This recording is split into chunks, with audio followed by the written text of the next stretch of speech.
Next, fourth section, answer the following in 5 to 6 sentences each.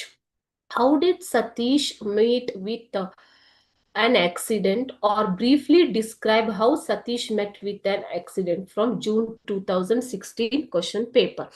Narrate the circumstances that compelled Satish to stay at home. Okay, ಯಾವ ಒಂದು circumstances ಅಂದ್ರೆ ಪರಿಸ್ಥಿತಿಯಲ್ಲಿ ಅವರು ಮನೆಯಲ್ಲೇ ಇರಬೇಕಾಯ್ತು. Narrate the incidents that provided Satish of regular schooling.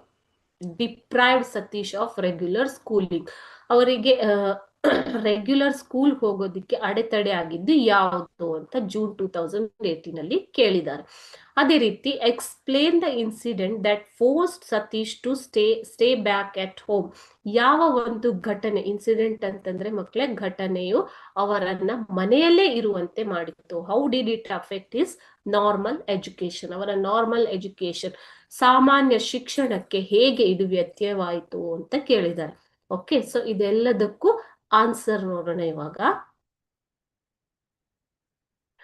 When on a holiday in Kashmir, Satish was hiking with his father and brother. ಅವರು ರಜೆಯಲ್ಲಿ ಕಾಶ್ಮೀರಕ್ಕೆ ಹೋಗಿದ್ದಾಗ ಬೆಟ್ಟವನ್ನ ಏರುತ್ತಿದ್ದರು.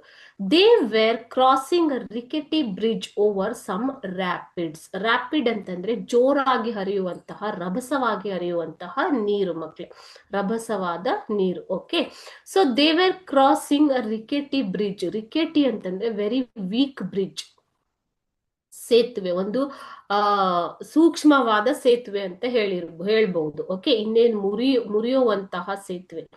Satish look down at the swirling water below him. So ಆ ಸೇತುವೆ ಮೇಲೆ ನಡೀತಾ ಇದ್ದಾಗ ಸತೀಶ್ ಏನ್ ಮಾಡ್ತಾರೆ, ಆ ಸ್ವರ್ಲಿಂಗ್ ಅಂತಂದ್ರೆ ತಿರುಗುವ, ಓಕೆ, ಸುರುಳಿ ಆಕಾರದಲ್ಲಿ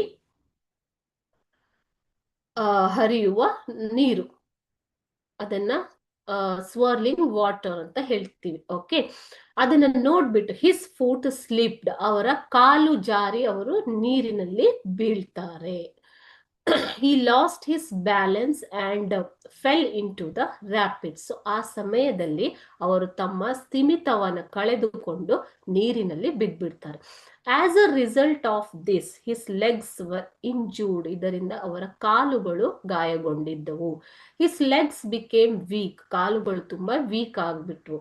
he suffered frequent bouts of fever and infections. ಅವರು ಪದೇ ಪದೇ ಸೋಂಕು ಮತ್ತು ಜ್ವರಕ್ಕೆ ತುತ್ತಾಗ್ತಾರೆ. he could not hear properly. ಅದೇ ರೀತಿ ಅವರ ಕೇಳುವ ಶಕ್ತಿ ಕೂಡ ಕುಂದಿ ಹೋಗುತ್ತೆ ಮಕ್ಕಳೇ, ಕಿವಿ ಸರಿಯಾಗಿ ಕೇಳಿಸ್ತಾ ಇರೋದಿಲ್ಲ. the headmaster did not allow him to come to school because he was hard of hearing and frequently absent for the class. So ಅವರಿಗೆ ಕಿವಿ ಸರಿಯಾಗಿ ಕೇಳಿಸೋದಿಲ್ಲ ಮತ್ತು ಪದೇ ಪದೇ ಸ್ಕೂಲಿಗೆ ಆಬ್ಸೆಂಟ್ ಆಗಿರೋದ್ರಿಂದ ಅವರನ್ನ ಸ್ಕೂಲಲ್ಲಿ ಇಟ್ಕೊಳ್ಳೋದಿಕ್ಕೆ ಹಿಂದೇಟ್ ಹಾಕ್ತಾರೆ. His father tried to get admission for him in some other school. So ಈ ಸಂದರ್ಭದಲ್ಲಿ ಅವರ ತಂದೆಯವರನ್ನ ಬೇರೆ ಸ್ಕೂಲ್ಗೆ ಅಡ್ಮಿಟ್ ಮಾಡೋದಿಕ್ಕೆ ಟ್ರೈ ಮಾಡ್ತಾರೆ. But in vain. ಅದೆಲ್ಲ ಏನಾಗತ್ತೆ, ಯೂಸ್ಲೆಸ್ ಆಗ್ಬಿಡುತ್ತೆ ಮಕ್ಕಳೇ, ಯಾವ ಸ್ಕೂಲಲ್ಲೂ ಅವರನ್ನ ತಗೊಳ್ಳೋದಿಲ್ಲ.